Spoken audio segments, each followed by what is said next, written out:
आप सुन रहे हैं जगत गुरु तत्वदर्शी संत रामपाल जी महाराज द्वारा लिखित पुस्तक जीने की राह का पेज नंबर 247। ऋषि दुर्वासा की कारगुजारी। एक दुर्वासा नाम के काल ब्रह्म के पुजारी ब्रह्म साधक थे। वे चले जा रहे थे। रास्ते में एक अप्सरा यानी स्वर्ग की स्त्री सुंदर मोतियों की माला पहने हुए थी। ऋषि दुर्वासा ने कहा कि यह माला मुझे दे। देवपरी को पता था कि ये ऋषि तो सर्प जैसे हैं, यदि मना कर दिया तो श्राप दे देते हैं। उस अप्सरा ने तुरंत माला गले से निकाली और ऋषि को आदर के साथ थमा दी। दुर्वासा ऋषि ने वह माला सिर पर बालों के जुड़े में डाल ली। चला जा रहा था। आगे से स्वर्ग का राजा इंद्र अपने ऐरावत हाथी पर बैठा आ रहा था। उसके आगे आगे अप्सराएं तथा गंधर्व जन गाते बजाते चल रहे थे और भी करोड़ों देवी देवता साथ साथ सम्मान में चल रहे थे। दुर्वासा ऋषि ने माला अपने सिर से उठाकर इंद्र की ओर फेंक दी। इंद्र ने वह माला हाथी की गर्दन पर रख दी। हाथी ने वह माला अपने सूंड से उठाकर जमीन पर फेंक दी। जैसे इंद्र को कोई भक्त या देव कोई फूल माला भेंट करता था तो इंद्र उसको बाद में हाथी की गर्दन पर रख देता था। जब इंद्र हाथी पर बैठा हो, हाथी उसे उठाकर नीचे फेंक देता था। हाथी ने उस रूटीन में वह माला नीचे फेंक दी थी। इस बात से ऋषि दुर्वासा कुपित हो गए और बोले कि हे इंद्र, तेरे को राज्य का अभिमान है। मेरे द्वारा दी गई माला का तूने अनादर किया है। मैं श्राप देता हूं कि तेरा सर्व राज्य नष्ट हो जाए। देवराज इंद्र एकदम कांपने लगा और बोला, हे विप्र, मैंने आपकी माला को आदर से ग्रहण करके हाथी के ऊपर रखा था। हाथी ने अपनी औपचारिकता वश नीचे डाल दी। मुझे क्षमा करें। बार बार करबद्ध होकर हाथी से नीचे उतरकर दंडवत प्रणाम करके भी क्षमा याचना इंद्र ने की, परंतु दुर्वासा ऋषि नहीं माने और कहा कि जो मैंने कह दिया वह वापस नहीं हो सकता। कुछ ही समय में इंद्र का सर्वनाश हो गया। स्वर्ग उजड़ गया। एक बार दुर्वासा ऋषि जी द्वारका नगरी के पास जंगल में कुछ समय के लिए रुके। द्वारका वासियों को पता चला कि दुर्वासा जी अपनी नगरी के पास आए हैं। ये त्रिकालदर्शी महात्मा है, सिद्धि युक्त ऋषि है। द्वारकावासी श्री कृष्ण से अधिक शक्तिशाली किसी को नहीं मानते थे। श्री कृष्ण के पुत्र श्री प्रद्युम्न सहित कई यादवों ने योजना बनाई कि सुना है दुर्वासा जी त्रिकालदर्शी हैं, मन की बात भी बता देते हैं, अंतर्यामी हैं, उनकी परीक्षा लेते हैं। यह विचार करके प्रद्युम्न को गर्भवती स्त्री का स्वांग बनाकर 10-12 व्यक्ति साथ चले। एक व्यक्ति को उसका पति बना लिया। दुर्वासा जी के पास जाकर कहा कि हे ऋषि जी, इस स्त्री पर परमात्मा की कृपा बहुत दिनों पश्चात हुई है। इसको गर्भ रहा है। यह इसका पति है। ये दोनों उतावले हैं कि हमें पता चले कि गर्भ में लड़का है या कन्या। आप तो अंतर्यामी हैं, कृपया बताएं। उन्होंने प्रद्युम्न के पेट पर एक छोटी कढ़ाई बांध रखी थी। उसके ऊपर रुई का लोगड़ तथा पुराने वस्त्र बांधकर गर्भ बना रखा था। ऊपर स्त्री वस्त्र पहना रखे थे।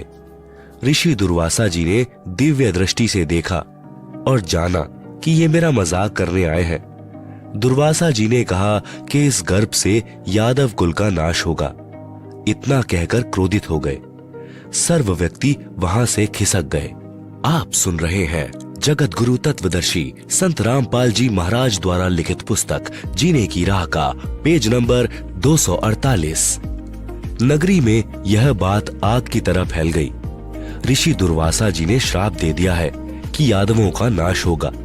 उनको विश्वास था कि हमारे साथ सर्वशक्तिमान भगवान अखिल ब्राह्मण के नायक श्री कृष्ण है।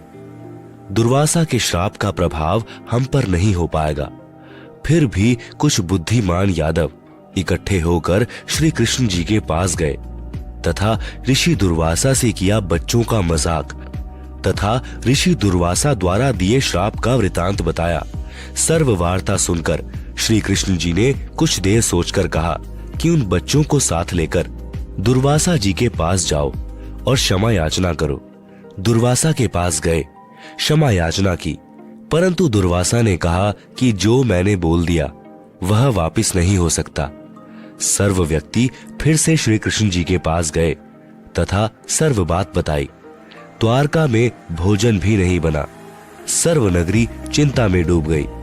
श्री कृष्ण जी ने कहा कि चिंता किस बात की, जो वस्तु गर्भ रूप में प्रयोग की थी उन्हीं से तो हमारा विनाश होना बताया है।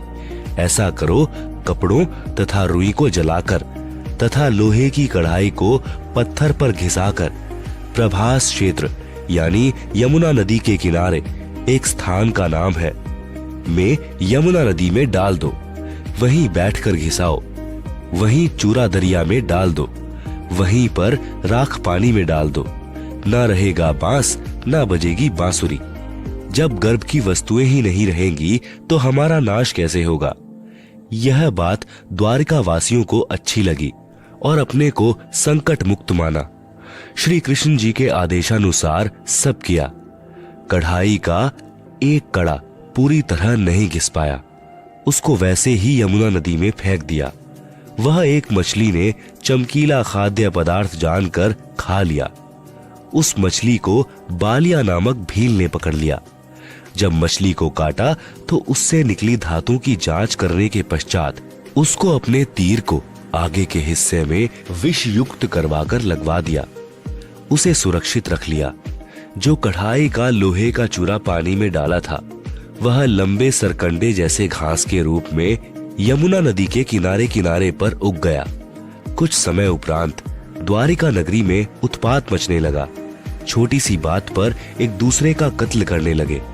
आपस में वैर विरोध बढ़ गया। नगर के लोगों की यह दशा देखकर नगरी के गणमान्य व्यक्ति भगवान श्री कृष्ण जी के पास गए और जो कुछ भी नगरी में हो रहा था बताया और कारण तथा समाधान श्री कृष्ण जी से जानने की इच्छा व्यक्त की, क्योंकि श्री कृष्ण जी यादव तथा पांडवों के आध्यात्मिक गुरु थे। संकट का निवारण गुरुदेव से ही कराया जाता है। श्री कृष्ण जी ने कारण बताया कि दुर्वासा ऋषि का शाप फल रहा है। समाधान है कि सर्वनर यानी मेल यादव चाहे आज का जन्मा भी लड़का क्यों ना हो, सब प्रभास क्षेत्र में जहां पर उस कढ़ाई का चूर्ण डाला था जाकर यमुना में स्नान करो, तुम शाप मुक्त हो जाओगे। सर्व द्वारिका वासियों ने श्री कृष्ण जी के आदेश का पालन किया। सर्व नर यादव प्रभास क्षेत्र में शाप मुक्त होने के उद्देश्य से स्नान करने के लिए चले गए। ऋषि दुर्वासा के श्राप के कारण सर्व यादव समूह बनाकर इकट्ठे हो गए।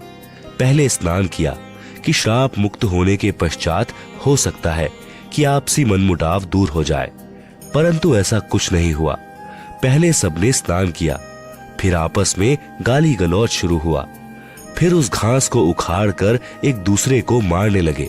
जो घास यानी सरकंडे लोहे की कढ़ाई के चूर्ण से उगा था वह तलवार जैसा कार्य करने लगा। सरकंडे को मारते ही सिर धड़ से अलग होकर गिरने लगा। इस प्रकार सर्व यादव आपस में लड़कर मृत्यु को प्राप्त हो गए। कुछ 200-400 शेष रहे थे। उसी समय श्री कृष्ण जी भी वहीं पहुंच गए। उन्होंने भी उस घास को उखाड़ा, उसके लोहे के मूसल बन गए। शेष बचे अपने कुल के व्यक्तियों को स्वयं श्री कृष्ण जी ने मौत के घाट उतारा। आप सुन रहे हैं जगत गुरु तत्वदर्शी संत रामपाल जी महाराज द्वारा लिखित पुस्तक जीने की राह का पेज नंबर 249। इसके पश्चात श्री कृष्ण जी एक वृक्ष के नीचे विश्राम करने लगे। इतने में देव योग से वह बालिया नामक भील, जिसने उस लोहे की कढ़ाई के कड़े का विषाक्त तीर बनवाया था, उसी तीर को लेकर शिकार की खोज में उस स्थान पर आ गया जहां पर श्री कृष्ण जी विश्राम कर रहे थे। श्री कृष्ण जी के दाएं पैर के तलवे में पद्म बना था। उसमें 100 वाट के बल्ब जैसी चमक थी। वृक्ष की झुरमुट नीचे तक लटकी थी। उनके बीच से पद्म की चमक स्पष्ट नहीं दिख रही थी। बालिया भील ने सोचा कि यह हिरण की आंख दिखाई दे रही है, इसलिए तीर चला दिया हिरण को मारने के उद्देश्य से। जब तीर श्री कृष्ण जी के पैर में लगा तो श्री कृष्ण जी ने कहा, मर गया रे, मर गया। बालिया भील को आभास हुआ कि तीर किसी व्यक्ति को लग गया। दौड़ कर गया तो देखा द्वारकाधीश मारे दर्द के तड़फ रहे थे। बालिया ने कहा कि हे महाराज, मुझसे धोखे से तीर चल गया। आपके पैर की चमक को मैंने हिरण की आंख जानकर तीर मार दिया। मुझसे गलती हो गई, क्षमा करो महाराज। श्री कृष्ण जी ने कहा कि तेरे से कोई गलती नहीं हुई है, यह तेरा और मेरा पिछले जन्म का लेन देन है, वह मैंने चुका दिया है। तू त्रेता युग में सुग्रीव का भाई बाली था, मैं रामचंद्र पुत्र दशरथ था। मैंने भी तेरे को वृक्ष की ओट लेकर धोखे से मारा था।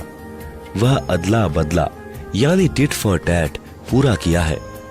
इस प्रकार दुर्वासा ऋषि के श्राप से सर्व यादव कुल का नाश हुआ। जो वर्तमान में यादव है, ये वो है जो उस समय माताओं के गर्भ में थे, बाद में उत्पन्न हुए थे। सूक्ष्म वेद में लिखा है, दुर्वासा कोपे तहां समझ न आई नीच, 56 करोड़ यादव कटे मची रुधिर की कीच। सरलार्थ, दुर्वासा ने बच्चों के मजाक को इतनी गंभीरता से लिया कि उनके कुल का नाश करने का श्राप दे दिया। उस नीच दुर्वासा ने यह भी नहीं सोचा कि क्या अनर्थ हो जाएगा। बात कुछ भी नहीं थी। दुर्वासा नीच ऋषि ने इतना जुल्म कर दिया कि 56 करोड़ यादव कटकर मर गए और रक्त के बहने से कीचड़ बन गया। इसी प्रकार चुणक ऋषि ने बेमतलब पंगा लेकर मानधाता राजा की 72 करोड़ सेना का नाश कर दिया।